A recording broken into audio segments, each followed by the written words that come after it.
Hello बच्चों, कैसे हैं आप? बढ़िया हैं? एंजॉइंग? बढ़िया बात, एंजॉय करना चाहिए। चलो देखो, आज समझते हैं हम लोग क्या करने जा रहे हैं। आपको याद होगा कि पिछले टर्म पर ना हम लोगों ने फोर्स के बारे में कुछ पढ़ा था।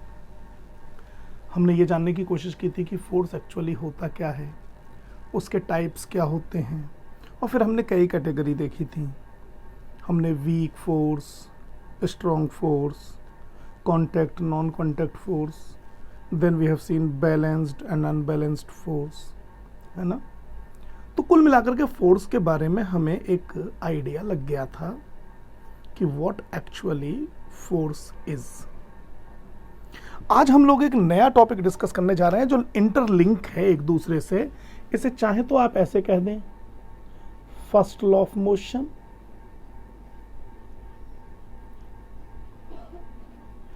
और चाहे आप इसे ऐसे कह दें, लॉ ऑफ इनर्शिया। बात एक ही है, फर्स्ट लॉ ऑफ मोशन और लॉ ऑफ इनर्शिया। अब ये है क्या, समझने की कोशिश करते हैं। जब हम इसको बोलते हैं लॉज ऑफ मोशन, तो ये Newton's first law of motion है ये। और अगर इसकी बात करते हैं तो ये गैलीलियो का लॉ ऑफ इनर्शिया है। या तो आप कहिए Newton's first law of motion, या आप कहिए गैलीलियोज लॉ ऑफ इनर्शिया। समझते हैं इसको एक एक करके। सबसे पहले हम बात करते हैं Newton's first law of motion की।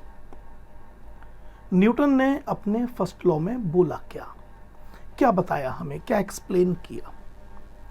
अब बहुत सारे लोग ये कहते हैं कि फोर्स को डिफाइन करने की जो कोशिश की जाती है टेक्निकली, वो तो न्यूटन के फर्स्ट लॉ से ही की जाती है। अब देखिए न्यूटन ने अपने फर्स्ट लॉ में क्या बोला, ठीक है, देखते हैं। चलिए पहले फर्स्ट लॉ ऑफ मोशन देखते हैं।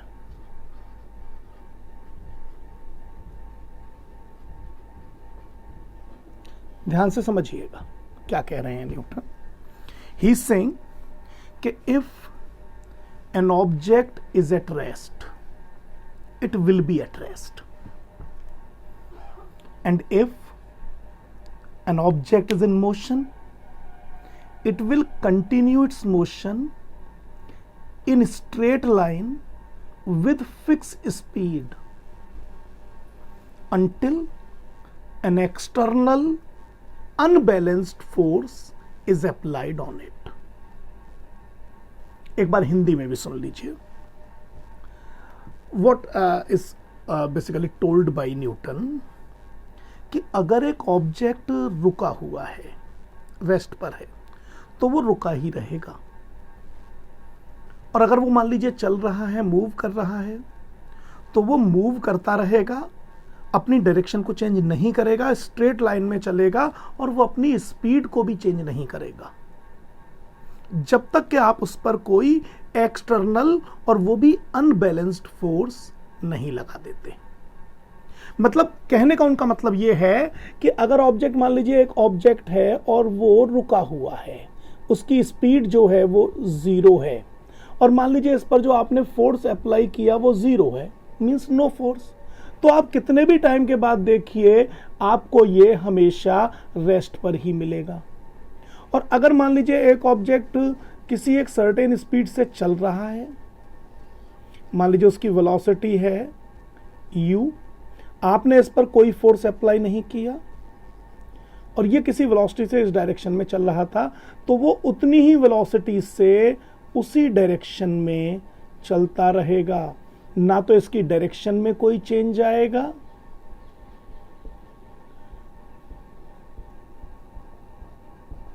और ना ही इसकी स्पीड में कोई चेंज आएगा। कलेक्टिवली आप ये भी कह सकते हैं कि उसकी वेलोसिटी में, अगर इन दोनों को मिक्स कर दें ना, तो इन दोनों का मतलब क्या निकल के आ रहा है कि there is no change in velocity. इसका मतलब ये भी है कि अगर फोर्स नहीं लगाया गया है तो वेलोसिटी में चेंज नहीं होगा, और वेलोसिटी में चेंज नहीं होने का मतलब है कि उसमें जो एक्सेलरेशन होगा वो 0 होगा। एक्सेलरेशन तो वही बताता है ना कि what is the amount of velocity changed in 1 second. 1 second में कितनी वेलोसिटी चेंज हुई है, दैट इज एक्चुअली एक्सेलरेशन। और हम यहाँ ये कह रहे हैं कि वेलोसिटी तो चेंज ही नहीं हो रही। अगर वेलोसिटी चेंज ही नहीं हो रही तो पर सेकंड भी चेंज फिर 0 ही आएगा, और पर सेकंड चेंज अगर 0 आएगा, इसका सिंपल सा मीनिंग ये हो गया कि उसमें एक्सेलरेशन है ही नहीं। ठीक, तो हम ये भी कह सकते हैं कि अगर हम किसी ऑब्जेक्ट पर कोई फोर्स ना लगाएं तो उसमें जो एक्सेलरेशन डेवलप होता है वो 0 होता है। और एक्सेलरेशन 0 होने का मतलब वही है कि अगर वो रुका हुआ है तो उसकी वेलोसिटी 0 है तो 0 रहेगी, और अगर चल रहा है तो इसका मतलब ये नहीं है कि बहुत सारे लोग ये मानकर चलते हैं कि अगर हम फोर्स नहीं लगाएंगे तो ऑब्जेक्ट रुका हुआ रहेगा। ये मिसकॉन्सेप्ट हमें रिमूव करना है। ऐसा नहीं है कि अगर एक ऑब्जेक्ट पर हमने फोर्स अप्लाई नहीं किया तो वो रुक जाएगा, ये बिल्कुल गलत कॉन्सेप्ट है। कॉन्सेप्ट ये है कि अगर हमने किसी ऑब्जेक्ट पर फोर्स अप्लाई नहीं किया तो वो जिस स्टेट में था वो उसी स्टेट में रहेगा।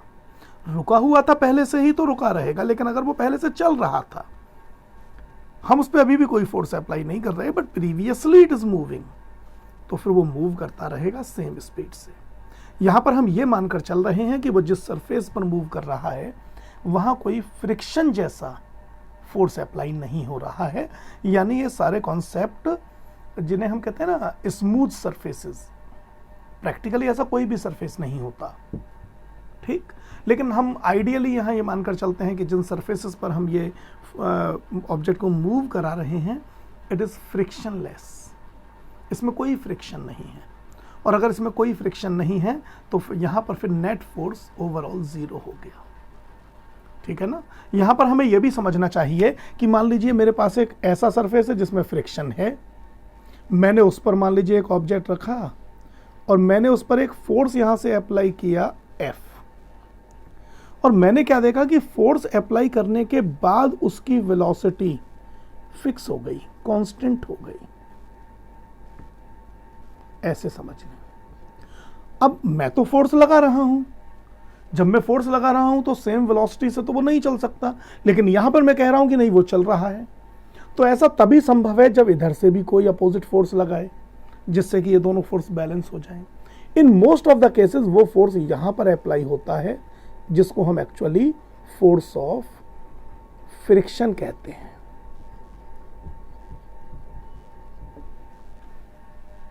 ठीक, बात समझ में आ रही है। तो इसे हम कहते हैं फोर्स ऑफ फ्रिक्शन। और अगर मेरे फोर्स F अप्लाई करने के बाद भी ऑब्जेक्ट की वेलोसिटी फिक्स है, कांस्टेंट है, तो इसका सिंपल सा एक ही मतलब है कि फोर्स ऑफ फ्रिक्शन की भी वैल्यू वही है जो मैंने जो फोर्स अप्लाई किया है उसकी वैल्यू है। या आप ऐसे कह दीजिए कि the force applied by me is equal to the force of friction. अगर ये दोनों बराबर हैं तभी इस ऑब्जेक्ट पर लगने वाला नेट बैलेंस्ड फोर्स, जो नेट फोर्स 0 हो गया है और ये दोनों फोर्सेस ने एक दूसरे को बैलेंस कर दिया है, और ऐसे में ऑब्जेक्ट एक फिक्स वेलोसिटी से ट्रैवल कर रहा है। बात समझ में आ रही है?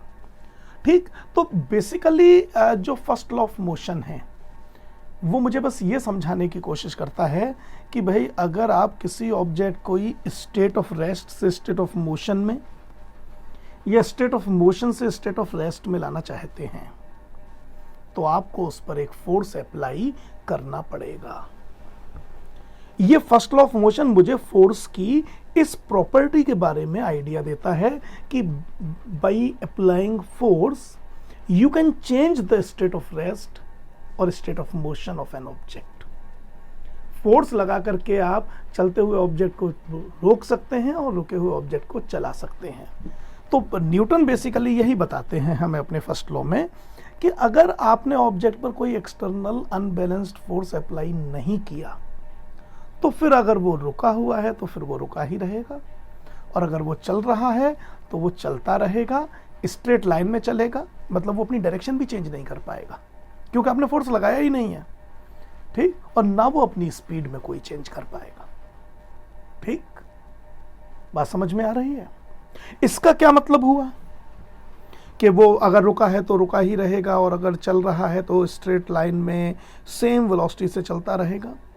इसका कहीं ना कहीं मीनिंग ये भी निकल कर आता है कि इसका मतलब ऑब्जेक्ट तो यही चाहता है कि अगर वो रुका हुआ है तो रुका ही रहे, और अगर चल रहा है तो सेम स्पीड से चलता रहे, even without changing its direction. Answer है क्या ऐसा होता है? क्या आंसर है इस बात का? आंसर है यस, ऐसा होता है। Every object has a tendency to maintain its state of rest और स्टेट ऑफ मोशन। बात समझ रहे हैं? हर ऑब्जेक्ट में टेंडेंसी होती है कि अगर वो रुका हुआ है तो वो रुके रहना चाहता है, और अगर वो चल रहा है तो वो उसी डायरेक्शन में उतनी ही स्पीड से चलते रहना चाहता है। इसी प्रॉपर्टी को हम लोग कहते हैं इनर्शिया। इनर्शिया एक्चुअली क्या है? इनर्शिया किसी ऑब्जेक्ट की वो टेंडेंसी है जिसकी वजह से वो ऑब्जेक्ट अपने स्टेट ऑफ रेस्ट या स्टेट ऑफ मोशन को चेंज नहीं करना चाहता। इवन सही बात तो यह है कि अगर आप उस स्टेट को चेंज करने की कोशिश करते हैं तो वो ऑब्जेक्ट अपोज करता है, रेसिस्ट करता है। रुका हुआ ऑब्जेक्ट बिल्कुल नहीं चाहता कि वो चले, चलता हुआ ऑब्जेक्ट बिल्कुल नहीं चाहता कि वो रुके, वो नहीं चाहता ऐसा।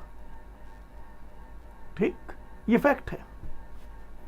चलता हुआ ऑब्जेक्ट कभी नहीं चाहता कि वो रुके, और रुका हुआ ऑब्जेक्ट कभी नहीं चाहता कि वो चले। इसका क्या मतलब है? इसका मतलब है कि ऑब्जेक्ट जिस स्टेट में है वो उसी स्टेट में रहने की कोशिश करता है, और अगर आप उसकी स्टेट को चेंज करने की कोशिश करेंगे तो वो उसका अपोजिशन करेगा, वो रेसिस्ट करेगा आपकी कोशिश को।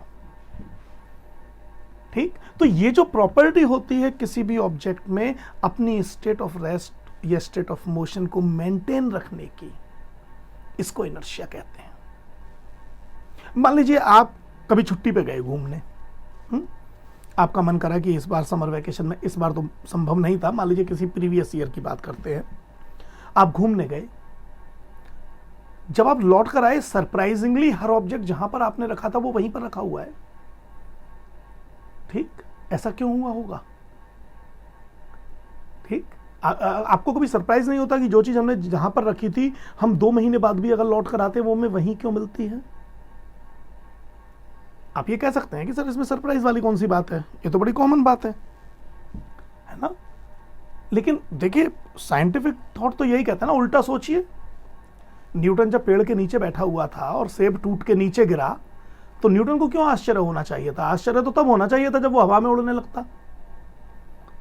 हम भी तो रोज देखते हैं डेली, हमें तो कभी सरप्राइज नहीं होता कि एक चीज ऊपर से गिरी और नीचे गिर गई, कभी नहीं होता ना। लेकिन कई बार हमें उल्टा सोचना पड़ता है। तो ऑब्जेक्ट ने अपनी पोजीशन क्यों नहीं चेंज की? इसका मतलब उसकी हैबिट में है कि वो जहां है अपनी उस पोजीशन को मेंटेन करे। वो चाहता है कि वो अपनी उस पोजीशन को मेंटेन करे, उसकी हैबिट है अपनी उस पोजीशन को मेंटेन करने की। इसी को हम इनर्शिया बोलते हैं, और ये हर ऑब्जेक्ट में होती है। हर ऑब्जेक्ट जिसमें मास है, हर ऑब्जेक्ट जिसमें मास है उसमें इनर्शिया है।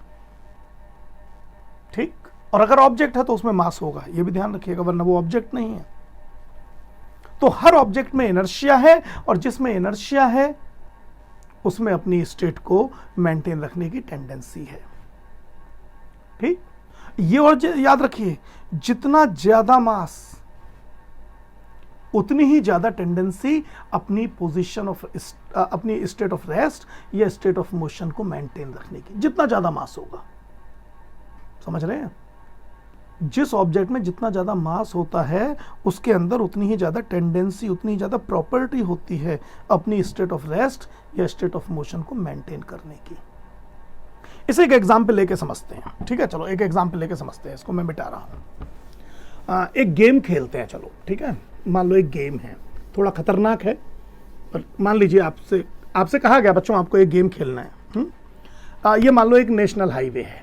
ठीक है, ये एक नेशनल हाईवे है। इधर से व्हीकल आ रहे हैं, ऐसे एक ही साइड हमने दिखाई है। अब डिफरेंट व्हीकल आ रहे हैं। यहां पर मैंने 4 बच्चे खड़े कर दिए। बच्चा नंबर ए, ये मान लीजिए बच्चा नंबर बी, ये मान लीजिए बच्चा नंबर सी, और ये मान लीजिए बच्चा नंबर डी। ठीक है। अब इधर से 4 व्हीकल आ रहे हैं। मान लीजिए एक है ए, एक है मान लीजिए बी, अरे ये तो बच्चों के ही नाम हो गए, चलो पी, एक है मान लीजिए क्यू, एक है मान लीजिए आर और एक है मान लीजिए एस। ये चारों व्हीकल हैं, ठीक है। मान लीजिए पी है एक कार, क्यू है एक साइकिल, ये है मान लीजिए स्कूटर और ये है मान लीजिए ट्रक, और चारों बिल्कुल सेम स्पीड से आ रहे हैं।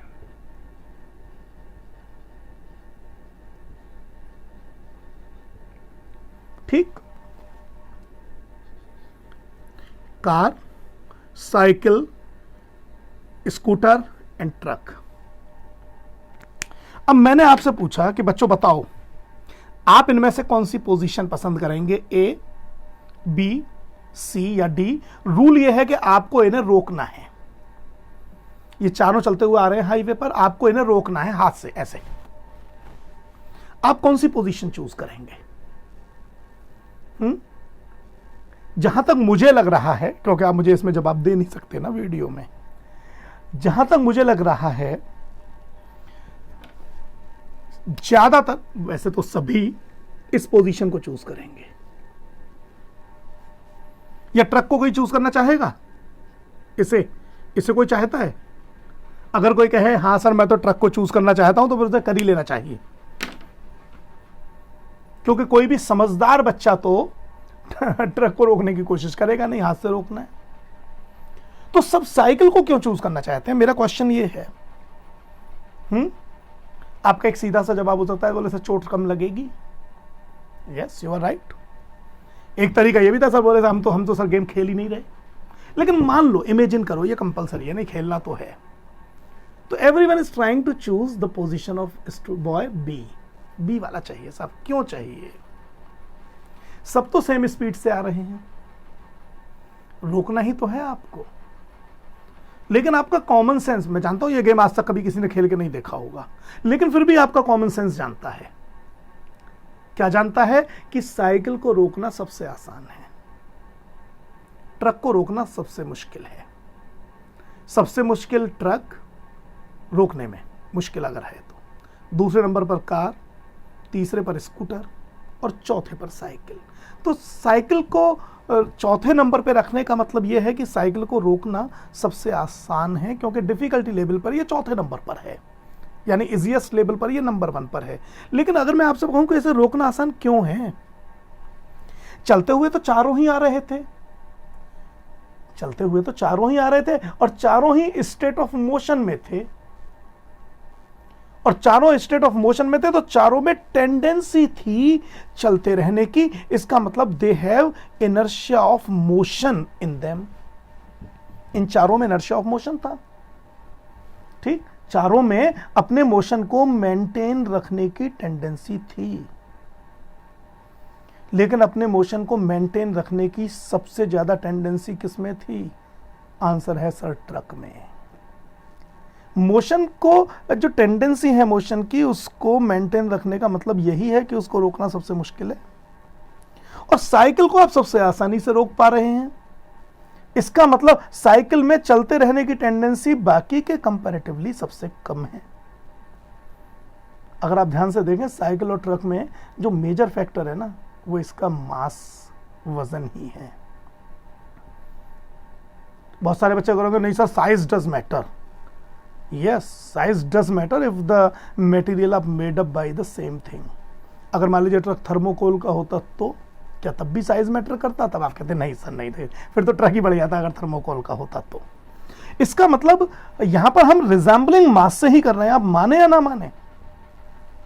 अगर मैं ये कह देता बच्चों ये ट्रक थर्मोकोल का है, तो सब साइकिल छोड़ के थर्मोकोल के ट्रक पे चले जाते, आई एम श्योर।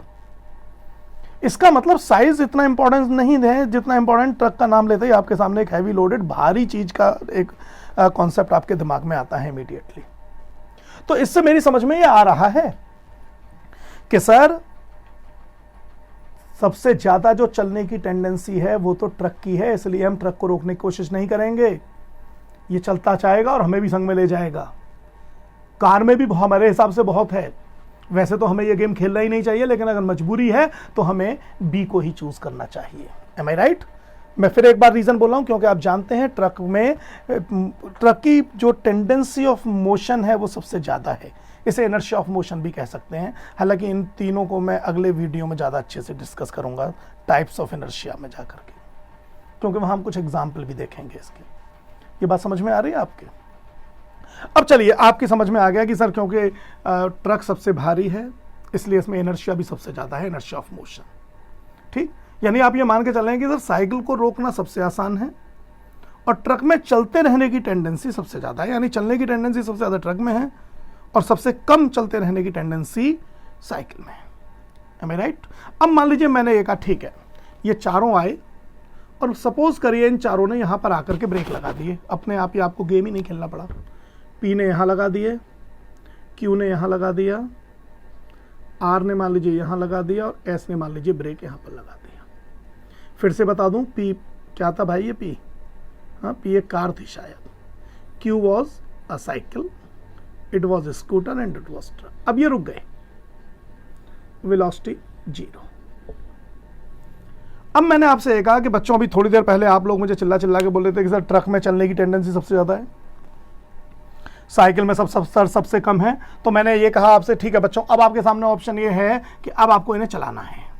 अब ये रुक गए हैं, धक्का दीजिए और इन्हें चलाइए, धक्का दीजिए ऐसे और इन्हें चलाइए। अभी तक आपका जो रिजल्ट था वो ये था कि चलने की टेंडेंसी सबसे ज्यादा ट्रक में है और सबसे कम साइकिल में है। अब अगर मैं आपसे कहूं बच्चों ये तो चारों रुक गए, अब धक्का दीजिए और चलाइए इन्हें सॉरी। अब आप किसे चूज करेंगे?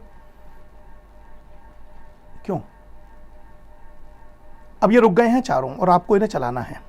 चलाना क्या है? इंजन से नहीं चलाना है, धक्का देना है।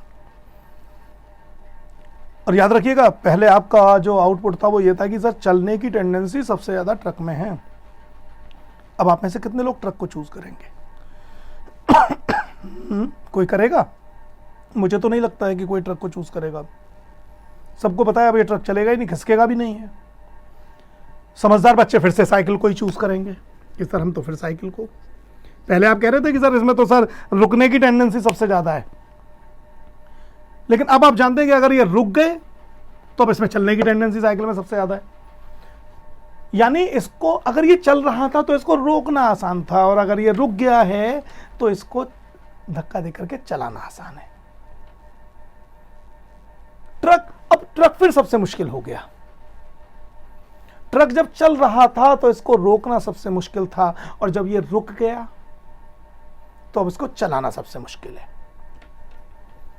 क्या मतलब बात समझ में आई हमारे? इससे हमारे समझ में बात ये आई कि इसका मतलब अगर ऑब्जेक्ट हैवी है तो वो अगर चल रहा है तो उसमें चलते रहने की टेंडेंसी सबसे ज्यादा होती है और अगर वो रुक गया तो उसमें रुके रहने की टेंडेंसी सबसे ज्यादा होती है। तो टेंडेंसी चाहे चलते रहने की हो, इनर्शिया ऑफ मोशन, या रुके रहने की हो, इनर्शिया ऑफ रेस्ट, दोनों ज्यादा उसी में है जिस ऑब्जेक्ट का मास ज्यादा है। समझ रहे हैं? तो इस सिंपल सी एक्टिविटी से यह बात हमारी समझ में आ जाती है कि जो हैवी ऑब्जेक्ट होते हैं ना, वो अगर चल गए तो उन्हें रोकना मुश्किल होता है क्योंकि अब उनमें इनर्शिया ऑफ मोशन आ चुका है और वो बाकी से ज्यादा है। और अगर वो एक बार रुक गए तो अब उनमें इनर्शिया ऑफ रेस्ट आ गया, वो भी बाकी से ज्यादा है, अब उन्हें चलाना मुश्किल है। यानी अगर ऑब्जेक्ट रेस्ट पर होगा तो उसे मूव करने में आपको दिक्कत आएगी जितना उसका मास बढ़ता जाएगा, और अगर वो चल गया तो उसको रोकने में दिक्कत आएगी जितना उसका मास बढ़ता जाएगा। समझ में आ रही है बात? तो ये इनर्शिया है बेसिकली। तो फाइनली देखो हमारी समझ में इनर्शिया क्या आया कि इनर्शिया किसी भी ऑब्जेक्ट की एक ऐसी टेंडेंसी है जिसकी वजह से जो ऑब्जेक्ट रुके हुए होते हैं वो चाहते हैं रुके रहें, जो चल रहे होते हैं वो चाहते हैं कि वो चलते रहें। ठीक? और ये भी याद रखिएगा कि इनर्शिया को आप ओवरकम कर सकते हैं बाय अप्लाइंग फोर्स, जो न्यूटन के फर्स्ट लॉ के पीछे देने का बेसिक कॉज था। देखा जाए बात दोनों ने एक ही कही है। न्यूटन ने भी यही कहा था कि जो रुका हुआ है वो रुका रहेगा, जो चल रहा है वो चल रहा है, लेकिन कब तक? जब तक कि आप उस पर कोई एक्सटर्नल अनबैलेंस फोर्स ना लगाएं। गैलीलियो ने बस ये कह दिया है कि भाई हर ऑब्जेक्ट में टेंडेंसी होती है कि रुका हुआ है तो रुका रहेगा और चल रहा है तो चलता रहेगा सेम स्पीड से इन सेम डायरेक्शन। बस न्यूटन ने ये और जोड़ दिया था कि by applying force, unbalanced force, you can change the state of rest और स्टेट ऑफ मोशन। ठीक, लेकिन इस एग्जाम्पल से हमारी समझ में ये बात जरूर आ गई जो हमने अभी डिस्कस किया कि टेंडेंसी तो हर ऑब्जेक्ट में होती है, रुका हुआ है तो रुके रहने की, चल रहा है तो चलते रहने की, लेकिन जैसे जैसे मास बढ़ता जाएगा ये जो इनर्शियल प्रॉपर्टी है ये भी बढ़ती जाएगी। यानी जितना हैवी ऑब्जेक्ट होगा अगर वो रुक गया तो उसमें रुके रहने की टेंडेंसी उतनी ज़्यादा, और अगर वो एक बार मूव कर गया तो उसमें मूव करने की टेंडेंसी उतनी ही ज़्यादा डेवलप हो जाती है। समझ में आई बात इनर्शिया क्या है? श्योर, चलिए बहुत अच्छी बात है। तो आज तो हम एक जनरल हमने इन्फॉर्मेशन इस वीडियो में डिस्कस कर लिया आपसे इनर्शिया क्या होता है। अगले वीडियो में हम इस इनर्शिया के टाइप देखेंगे और इस पर बेस्ड कुछ डे टू डे लाइफ में जो एग्जाम्पल आते हैं उनके बारे में पढ़ेंगे। जब आप उन एग्जाम्पल्स के बारे में डिस्कस करेंगे तब आप इस इनर्शिया को और अच्छे से समझ पाएंगे। ठीक है, लेकिन इस वीडियो को हम यहीं पर ऑफ कर रहे हैं। ठीक है, चलिए all the best, next video में फिर मिलते हैं आपसे, बाय।